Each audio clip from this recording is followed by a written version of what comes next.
Sir अभी lockdown चल रहा है और स्वाभाविक तौर पर जो यूनिवर्सिटी है और यूनिवर्सिटी के छात्र हैं वो सबसे ज़्यादा इफेक्ट हो रहे हैं। यूजीसी ने क्या स्टेप लिए हैं छात्रों के लिए अभी इस दौरान और क्या योजनाएं हैं आपके जी, पास? देखिए जो नेशनल लॉकडाउन चल रहा है उसके दौरान यूजीसी ने बहुत सारे इनिशिएटिव्स लिए हैं। और ये इनिशिएटिव्स एक तो सभी विश्वविद्यालयों और महाविद्यालयों के लिए हैं, शिक्षण संस्थानों के लिए हैं। इनमें से कुछ जो इनिशिएटिव्स हैं वो शिक्षकों के लिए हैं और कुछ जो हैं वो विद्यार्थी केंद्रित हैं। और जैसा कि कहा गया है कि कुल मिलाकर के विश्वविद्यालय महाविद्यालय जो है विद्यार्थियों के लिए होते हैं। तो पूरी की पूरी जो इनिशिएटिव्स हैं कहीं न कहीं वो जाकर के वो विद्यार्थियों के हित को ध्यान में रख करके ही लिए गए हैं।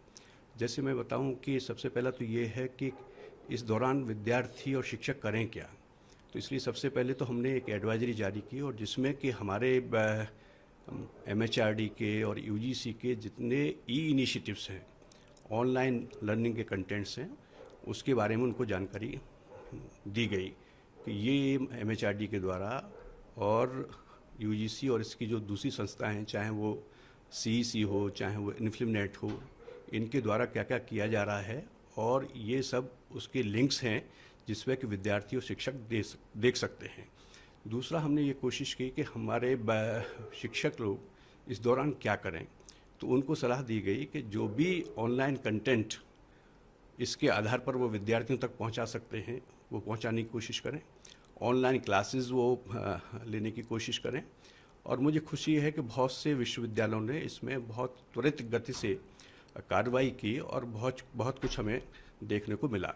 लेकिन इसके साथ साथ ये है कि हमने सभी विश्वविद्यालयों के कुलपतियों और महाविद्यालयों के प्राचार्यों से मैंने ये अपील की कि यूजीसी ने पिछले कुछ समय में बहुत सारे इनिशिएटिव्स लिए हैं, जैसे कि eco friendly and sustainable campus को डेवलप करने के लिए है, जैसे कि मूल्य प्रवाह नाम का एक हमारा डॉक्यूमेंट है जो कि inculcation of human values and professional ethics के है, जैसे दीक्षारंभ है जो कि स्टूडेंट इंडक्शन प्रोग्राम है।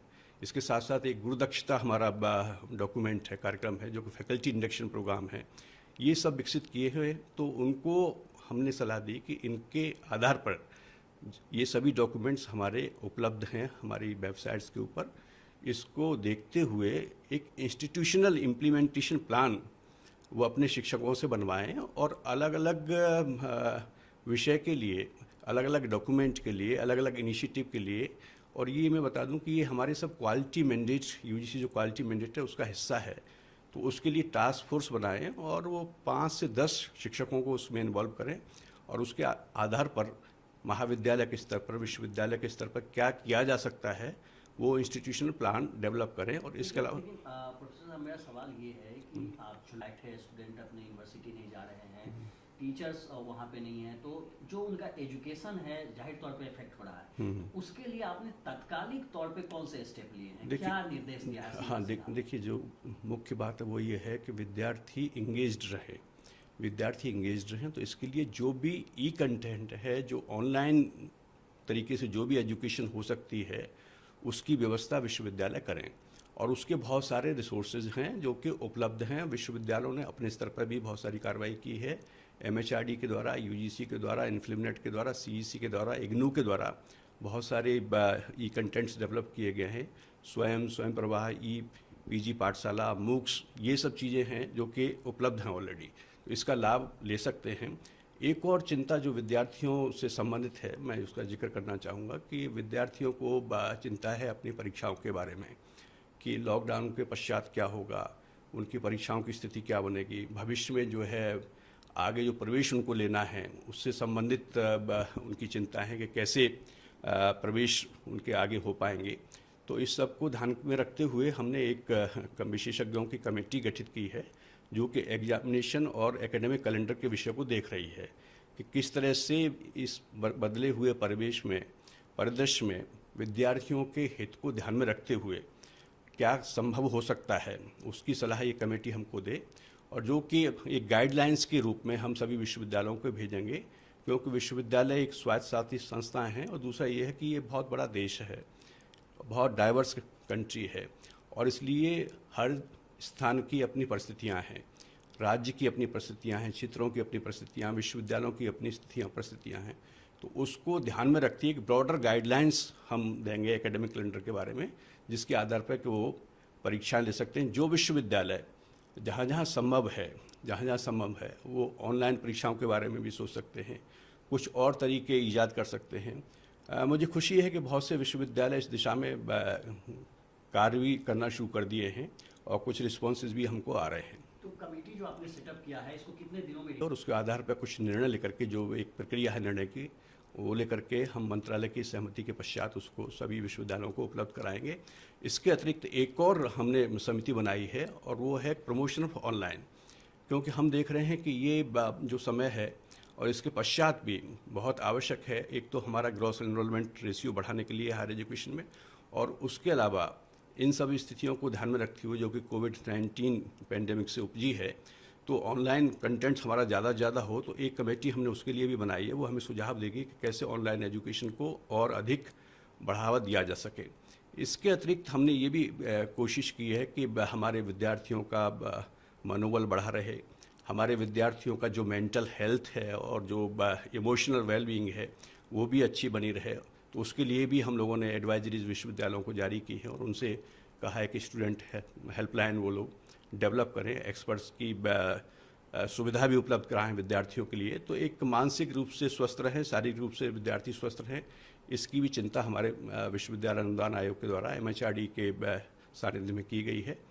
और इसके अलावा मैं ये भी बताना चाहूँगा कि हमारे जैसे आरोग्य सेतु के लिए भी हमने अपील की है सभी विश्वविद्यालयों महाविद्यालयों से कि वो अपने शिक्षकों को, विद्यार्थियों को और पेरेंट्स को, समाज को पूरा जागृत करें इस दिशा में और सबको प्रेरित करें उसको अपलोड करने के लिए अपने अपने मोबाइल्स पे। इसके अतिरिक्त अभी हमारे माननीय मंत्री जी, जो कि मानव संसाधन विकास मंत्री श्री रमेश पोखरियाल जी निशंक हैं, उन्होंने बहुत सारे इनिशिएटिव्स लिए हैं। अभी भारत पढ़े ऑनलाइन उन्होंने अभियान की शुरुआत की है, उसके लिए भी हमने सभी विश्वविद्यालय महाविद्यालयों को लिखा है।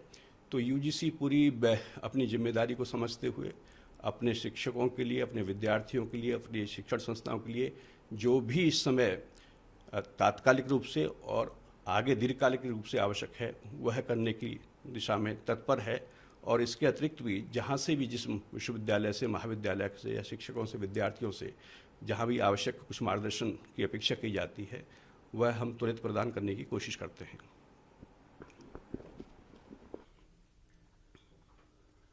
Sir, India under lockdown, what kind of decision taken for a student, for the welfare of the student, UGC has taken decision during this period? During the national lockdown, the University Grants Commission, which is a statutory and regulatory body of the MHRD Government of India, has taken several initiatives.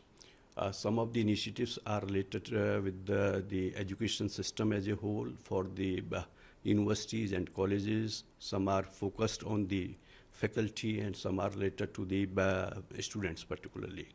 As far as students concern is there, I wish to tell you that we have constituted 2 committees because students are worried about their examination.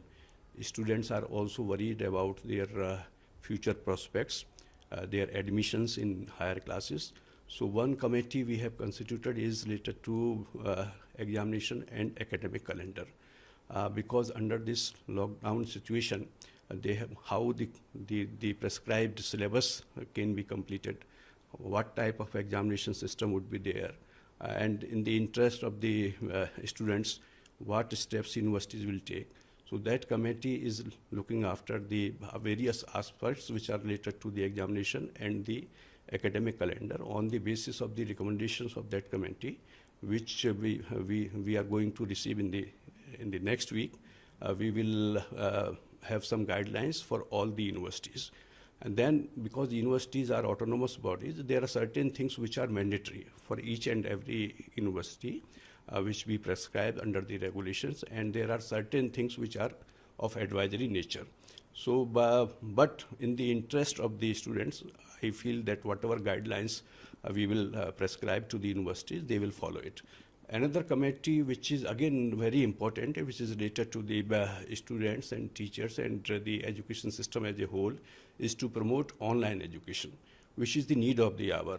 Because we have to maintain social distancing, and the schools, the colleges and the universities are closed nowadays, and therefore online education and e-learning is the only way out. So for that, in pursuance with the campaign of the MHRD, launched by the Honorable MHRD Minister, our Shri Ramesh Pokhriyal Nishank, this Bharat Padhe online campaign, we have also appealed to all the universities and colleges to follow it and also to participate it and also contribute in the promotion of the online. The committee constituted for this purpose is to dwell with the various aspects for online learning, also developing of the e-contents, also pooling of the various e-resources which are available there, whether they have been developed by the MHRD or developed by the UGC or the CEC, INFLIMNET, IGNOU, or any other organization. Our effort would be that they should be pooled at one place, and each and every student or teachers or whosoever is interested can have a look on that, and that would be available at one place. So that is another thing which is in the interest of the students. We have also requested all the vice chancellors and the principals of the colleges of this country, the number is very large, because we know that about 1,000 universities are there and 40,000 colleges are there, and in which about 14 lakh teachers are there and 3.74 crore students are there. So it is a large education system, and we have appealed that all students, teachers, non-teaching staff, and the parents, they should download this Arogya Setu app on their mobiles. And we have also issued various advisories to the institutions for the taking care of the mental health and well-being of the students. So we at UGC are very conscious and making all efforts to see that students, they do not panic, and at the same time they utilize, the students and teachers, they utilize this time during the lockdown in a productive way and can contribute towards the intellectual wealth of this nation. So this is our effort.